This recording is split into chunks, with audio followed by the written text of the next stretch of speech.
Hello दोस्तों, तो हम लेकर हाजिर हैं आज नई एक थ्योरी, पॉवलव जी की थ्योरी जिसका नाम है शास्त्रीय अनुबंधन का सिद्धांत, क्लासिकल कंडीशनिंग थ्योरी। ठीक है, चलिए हम आज इनके बारे में थोड़ा सा जान लेते हैं, कैसे उन्होंने अपनी थ्योरी को डिफाइन किया, कैसे इन्होंने किस पे प्रयोग किया। ठीक है, हम सब आज इस थ्योरी में जानेंगे इन्होंने कई तरह से एक कुत्ते पे प्रयोग किया है और कई तरह से इन्होंने डिफाइन किया है कि क्लासिकल जो कंडीशन लगाई है इन्होंने उस थ्योरी को उसकी डेफिनेशन सीखेंगे, उसको अच्छे से खोल खोल कर नाप नाप कर देखेंगे आज। ठीक है, तो पहले मैं इसको ऐसे रोटेट कर लेती हूँ, ऐसे आपको छोटा छोटा दिखेगा ये। ठीक है, तो मैं वैसे रोटेट कर लेती हूँ इसको, ये तो आपको ये दिखाने के लिए कि आज हम किसकी थ्योरी करने वाले हैं, इस तरह से लगा रखते हैं। ठीक है, चलिए ये हैं हमारे पॉवलव जी, जो कि आपको दिख रहे हैं कितने गंभीर हैं। इन्होंने एक कुत्ते पर प्रयोग किया और इन्होंने सुझाया कि किस तरह से बिना भोजन के भी कुत्ता लार गिरा सकता है, उसको भोजन की होने का एहसास हो सकता है। ठीक है, चलिए हम जानते हैं और इनके बारे में जान लेते हैं कि पॉवलव जी ने कौन सा सिद्धांत दिया, इनके सिद्धांत का नाम क्या है और ये कहाँ के हैं, किस तरह से इनका क्या है। देखिए, पावलव जी ने क्लासिकल कंडीशनिंग थ्योरी, जो शास्त्रीय अनुबंधन सिद्धांत कहलाता है हिंदी में, को दिया। इवॉन पावलव इनका पूरा नाम है, इवॉन पावलव। ठीक है, क्लासिकल कंडीशनिंग थ्योरी। ठीक है, चलिए देखिए इन्होंने इनका पूरा नाम क्या है, इवान पेट्रोविच पावलव।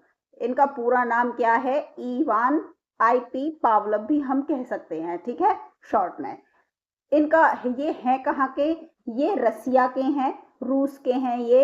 इनकी विचारधारा क्या है, ये है बिहेवियरिज्म, बिहेवियरिस्ट हैं ये, बिहेवियरवाद के ये इनकी विचारधारा है।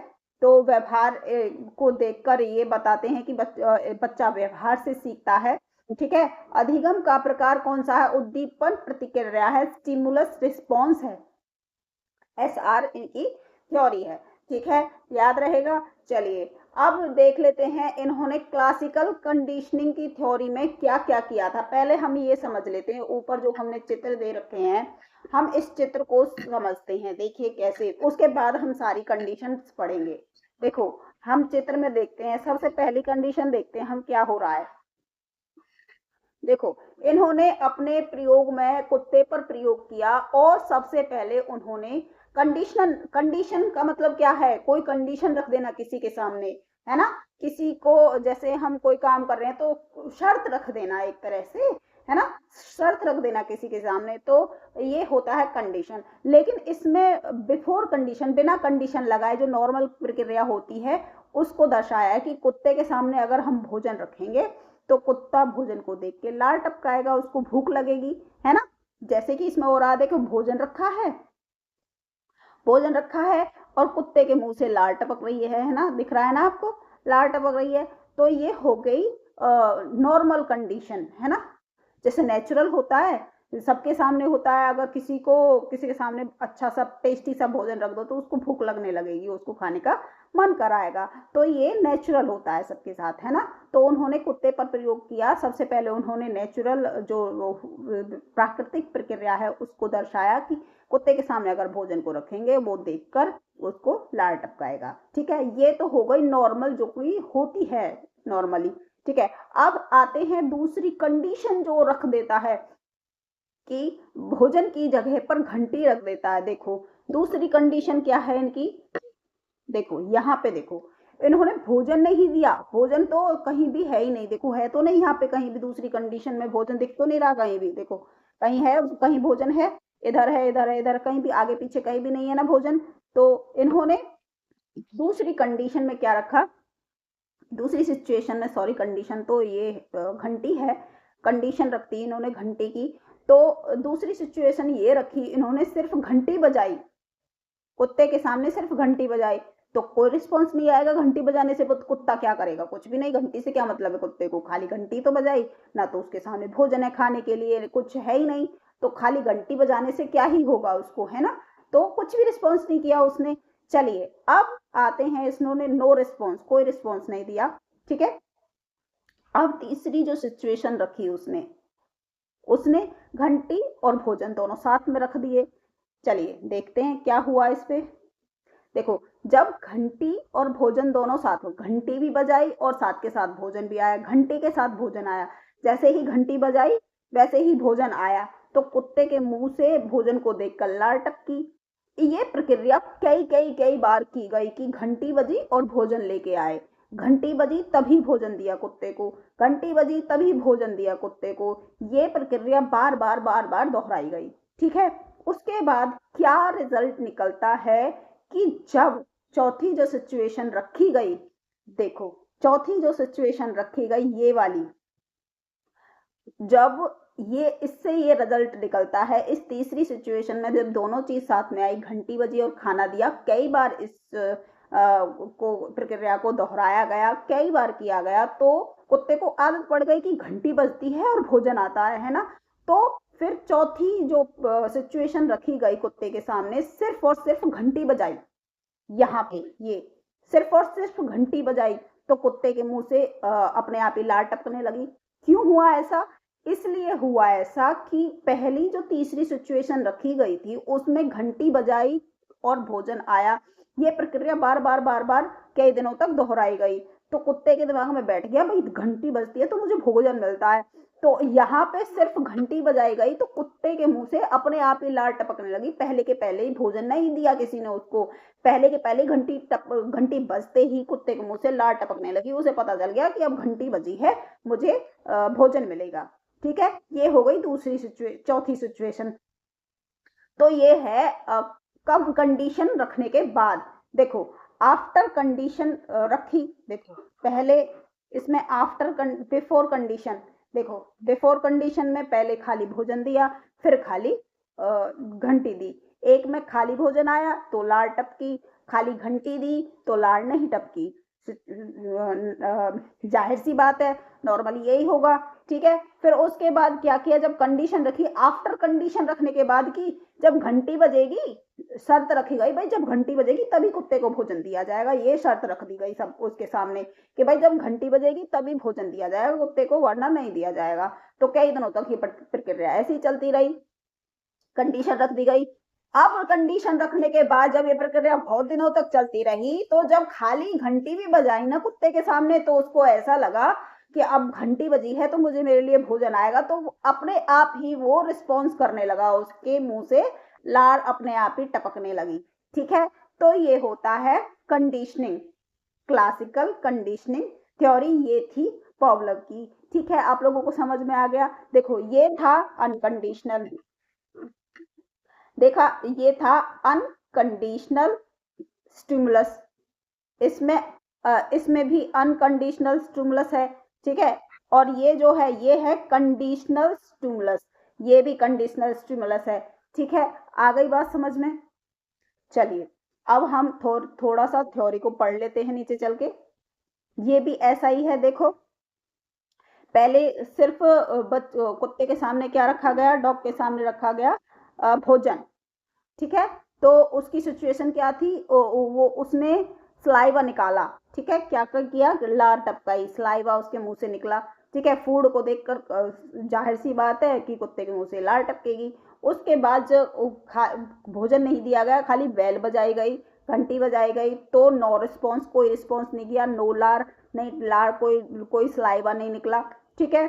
तो ये क्या है, ये है अनकंडीशनड स्टिमुलस, ठीक है। ये क्या है, अनकंडीशनड रिस्पॉन्स, तो अनकंडीशन स्टिमुलस रिस्पॉन्स, ठीक है। ये हो गया, ये है नेचुरल स्टिमुलस, ये नेचुरल स्टिमुलस नहीं, ये गड़बड़ है, ये है अनकंडीशनड रिस्पॉन्स, इसमें कोई रिस्पॉन्स नहीं हुआ, ठीक है। चलिए अब इसमें नीचे क्या दिखाया गया है, इसमें नीचे दिखाया गया है कि घंटी और भोजन दोनों लाए गए, बेल प्लस फूड, तो ये क्या हुआ, इसका सलाइवा निकला, तो अनकंडीशनड रिस्पॉन्स, बिना किसी कंडीशन के रिस्पॉन्स किया कुत्ते ने घंटी बजी और भोजन दे दिया उसको, तो ये इसके अनकंडीशनल रिस्पॉन्स हो गया। ठीक है, आगे कंडीशन स्टिमुलस, इसमें में कंडीशन रखी गई खाली, इसमें खाली कंडीशन रखी गई, खाली घंटी रखी गई, और इसमें क्या हुआ, कुत्ते की लार टपकी, क्योंकि उसको पहले सिचुएशन में ये किया गया था कि घंटी बजी और उसको भोजन दिया गया, तो उसको आदत पड़ गई। अब इसमें खाली घंटी बजी, भोजन नहीं दिया गया, फिर भी कुत्ते को लगा कि घंटी बजी है, मुझे भोजन मिलेगा, तो उसने लार टपकाना शुरू कर दिया, उसको भूख लगने लग गई।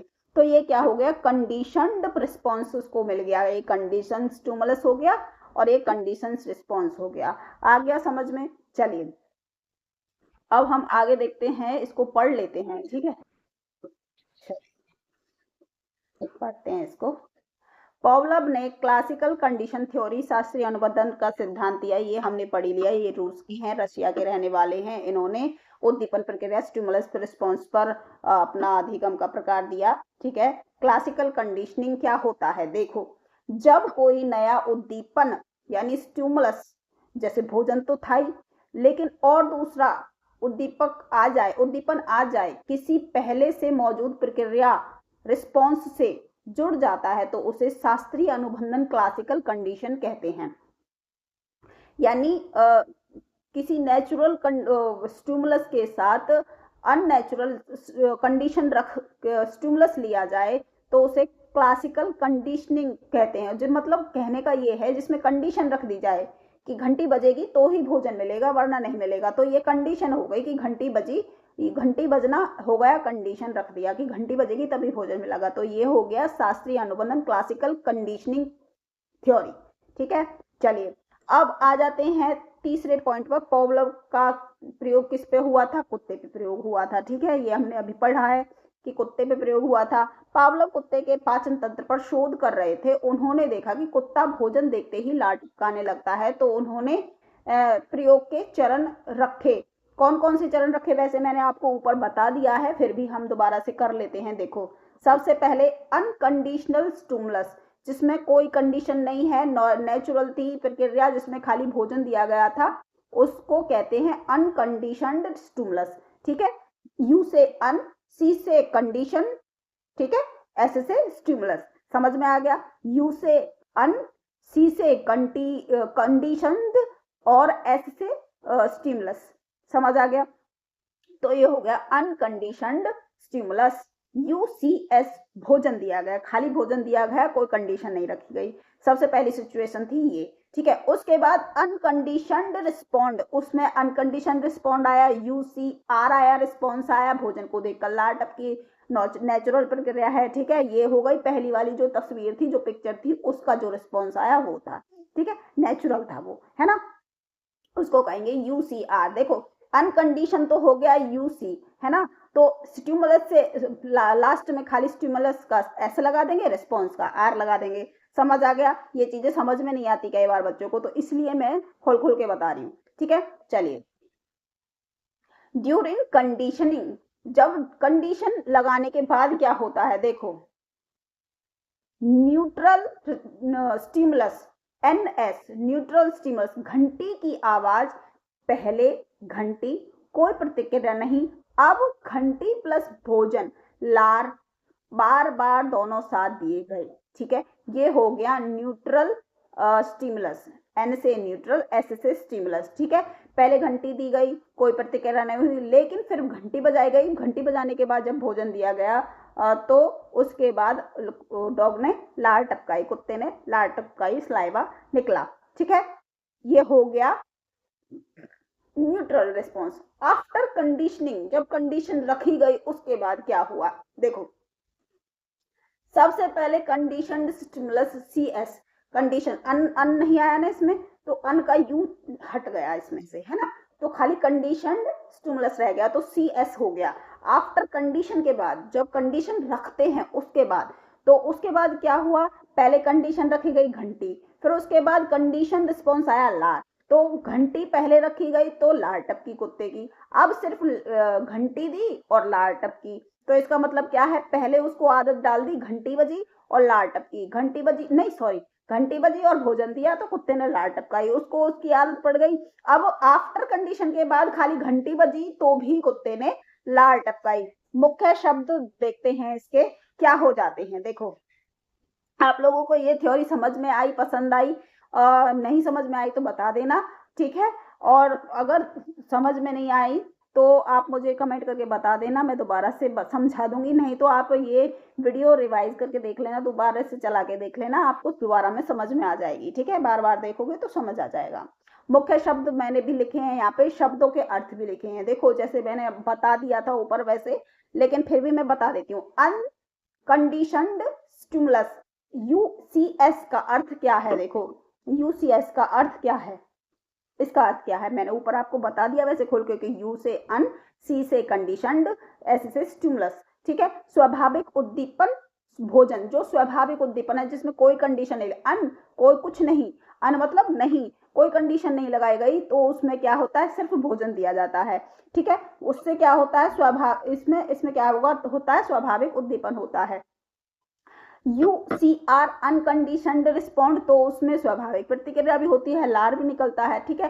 एनएस न्यूट्रस स्टिमुलस क्या होता है कि घंटी पहले दी और फिर भोजन दिया गया, पहले घंटी बजाई गई फिर पहले घंटी दी गई, ठीक है। तो क्या हुआ, पहले घंटी दी, घंटी बजाई, उसके बाद सी एस कंडीशनड स्टिमुलस, अनुबंधित उद्दीपन, घंटी बाद में, पहले घंटी फिर बाद में घंटी, तो ये इसका क्या हो गया, सी आर कंडीशन रिस्पॉन्स, अनुबंधित प्रक्रिया लार निकली। पहले घंटी बजाई गई, फिर सी एस कंडीशन स्टिमुलस, घंटी के बाद क्या किया गया, घंटी के बाद सी आर कंडीशन रिस्पॉन्स आया कि अनुबंधित प्रक्रिया लार निकली, पहले घंटी बजाई फिर भोजन दिया उसके बाद लार निकली, ठीक है। अब आ जाते हैं आगे, आप लोगों को समझ में आ गया होगा, मैंने बहुत अच्छे से समझाया आप लोगों को। देखिए क्लासिकल कंडीशनिंग के नियम प्रक्रिया बता देती हूँ मैं आपको थोड़े से, कोई नहीं बताता। अधिगम इक्वेशन, जब सीएस और यूसीएस को बार बार साथ प्रस्तुत किया जाता है उसको कहते हैं अधिगम, ठीक है। विलुप्ति एक्सटिंक्शन, तो इससे क्या होता है, अगर घंटी दी जाए लेकिन भोजन न मिले, प्रतिक्रिया धीरे धीरे खत्म हो जाती है। जैसे हमने उसको कुत्ते को आदत डाली कि घंटी बजी और भोजन दिया, लेकिन थोड़े कुछ दिनों तक हम खाली घंटी घंटी बजाते रहे, कुछ दिनों तक तो वो रिस्पॉन्स करेगा, 2 दिन 3 दिन की घंटी बजाई, उसके मुंह से लार टपकी, उसने सोचा कि भोजन आ रहा है लेकिन भोजन तो दिया ही नहीं। फिर दूसरे दिन हमने घंटी बजाई, फिर उसने सोचा कि भोजन आ रहा है, फिर हमने भोजन दिया नहीं, तीसरे दिन भी यही हुआ, चौथे दिन वो उसका ये हो गया कि घंटी घंटी बजती है भोजन तो कोई लाता नहीं है, तो उसका रिस्पॉन्स कम हो गया, उसकी लार टपकनी बंद हो गई, वो समझ गया कि अब तो भोजन कोई नहीं देगा घंटी के साथ, खाली घंटी ही बजेगी। तो धीरे धीरे ये प्रक्रिया कम होती जाती है और लार टपकनी बंद हो जाती है और रिस्पॉन्स देना कुत्ता बंद कर देता है, ठीक है। ये हो गया हमारा ये वाला पॉइंट, ठीक है। अब आ जाते हैं पुनरावर्तन पर, स्पॉन्टेनियस रिकवरी, कुछ समय बाद प्रक्रिया फिर से लौट आती है, कुछ समय बाद वो फिर से सोचने लगता है कि घंटी बजेगी और भोजन आएगा, तो ये सामान्य तौर पर होने लगता है, कभी रिस्पॉन्स कम हो जाता है कभी आ जाता है लौट के। सामान्यकरण, घंटी जैसी आवाज पर भी लार आना, जब हम भोजन जैसे जैसे हम किसी घंटी को बजाएंगे, हमारी घंटी जैसी ही कहीं और से आवाज आएगी तो भी कुत्ता लार टपकाएगा, वो सोचेगा कि घंटी बजी है तो मुझे भोजन मिलेगा, है ना। तो ये सामान्य बात है, सामान्यकरण मतलब सामान्य, जनरलाइजेशन मतलब सामान्य बात है, आमतौर पर यही होता है। अगर वो उससे मिलती जुलती कोई आवाज आएगी, घंटी से मिलती जुलती कहीं से आस पड़ोस से, तो भी कुत्ता यही सोचेगा कि भाई घंटी के साथ मुझे भोजन मिलता है, तो ये तो हमारी घंटी बजी हुई है तो मुझे अब भोजन मिलने वाला है, लेकिन हमने नहीं बजाई वो घंटी, कहीं और से आवाज आई हमारी घंटी जैसी, तो ये होता है सामान्यकरण, ठीक है। विभेदीकरण, डिस्क्रिमिनेशन, केवल एक खास घंटी पर प्रतिक्रिया देना, किसी खास किस्म की घंटी की आवाज पर ही प्रतिक्रिया देना, कि वो रेयर आवाज हो किसी घंटी की, किसी अलग ही तरह की आवाज पर प्रतिक्रिया देना, वो ऐसी आवाज कहीं से ना आए, तो वो होता है विभेदीकरण, डिस्क्रिमिनेशन, ठीक है। शिक्षा के प्रयोग देखते हैं अब। डर, रुचि, आदतों का निर्माण, गणित, अंग्रेजी का डर, पसंद बनना, शिक्षक का व्यवहार, छात्र की प्रक्रिया, सकारात्मक वातावरण, ये सीखना, तेजी से सीखना, ऐसे ही कंडीशन रख रख के पॉवलोव के अनुसार ये सब होता है। सिद्धांत की सीमाएं क्या होती हैं, लिमिटेशंस बता देती हूँ मैं इसकी। केवल बाहरी व्यवहार पर ही इन्होंने जोर दिया, आंतरिक व्यवहार पर इन्होंने जोर नहीं दिया। सोच समझ बुद्धि को नजरअंदाज कर दिया कि वो कुत्ता अपनी बुद्धि से भी काम कर सकता है। जटिल अधिगम नहीं समझा पाता, ये जो इनका प्रयोग है, ये जटिल अधिगम को समझा नहीं पाता, ये नॉर्मल चीजों के बारे में ही अधिगम समझ सकते हैं। ठीक है, तो देखो मैंने थोड़े से एग्जाम के लिए जो क्वेश्चन पूछे जाते हैं नॉर्मली छोटा छोटा रख दिया है, एमसीक्यू नहीं लेके आई मैं क्योंकि क्लास बड़ी हो जाती। आप लोग पहले इसको ही समझ लीजिए, वही काफी है। देखिए क्या क्या पूछा जा सकता है, पॉवलोव का सिद्धांत किस पर आधारित है, यूसीएस, यूसीआर, सीएस, सीआर, इनको समझाइए ये क्या चीज होती है। क्लासिकल कंडीशनिंग का प्रयोग समझाइए, है ना। ऐसे हो सकता है शिक्षा में उपयोग की लिखिए कि कैसे इसको शिक्षा में उपयोग कर सकते हैं, पॉवलोव किस प्रकार किस विचारधारा को मानते हैं। ऐसे ये 4-5 ये क्वेश्चंस हम समझकर, मतलब जो हम थ्योरी पढ़ते हैं उसमें से अपने आप क्वेश्चन निकालने की कोशिश किया करो, अपने आप से क्वेश्चन बनाने की कोशिश किया करो। जब हम खुद से क्वेश्चन बनाने सीख जाएंगे ना कि ये क्वेश्चन बन सकता है यहाँ से, तो हम कहीं भी मात नहीं खाएंगे। तो ये थी पॉवलोव की थ्योरी। चलिए मिलते हैं नेक्स्ट क्लास में, तब तक के लिए धन्यवाद, बाय बाय, गुड बाय। और जाने से पहले कमेंट कर देना क्लास कैसी लगी, अच्छी लगी, समझ आया नहीं आया, और लाइक शेयर सब्सक्राइब जरूर कर देना। चलिए मिलते हैं अगली क्लास में, तब तक के लिए गुड बाय।